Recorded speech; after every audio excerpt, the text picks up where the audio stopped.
had there not been a LeBron James, shit, I might have had one. Okay, I don't want to just outright be disrespectful and say it wouldn't have happened. So let me pose this question.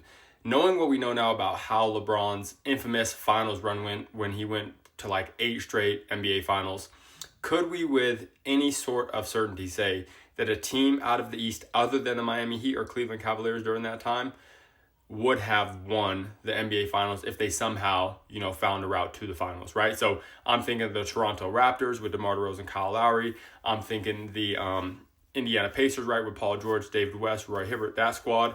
Even, the Washington Wizards with John Wall, who was infamous for saying, the Miami Heat didn't want to see him, that sort of stuff. Could any of those teams, I think those were the most competitive teams at the time, have gotten to the finals? And if they did get to the finals, push for a championship and wind up winning a championship? Because to me, in my head, when I look at it, I think most definitely no. I think the Spurs would have kicked most of those teams' butts.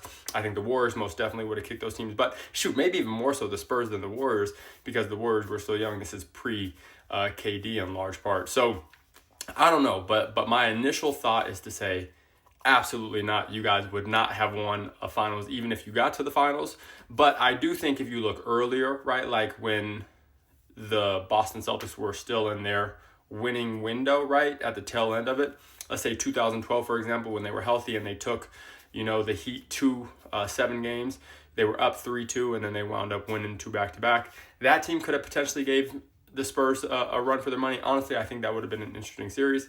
But outside of that, I don't see the Pacers, the Wizards, the Toronto Raptors, and if I'm missing a team, forgive me, but I don't think any of those teams give, the Spurs or the Warriors a run for their money. And that's just me being honest. Peace.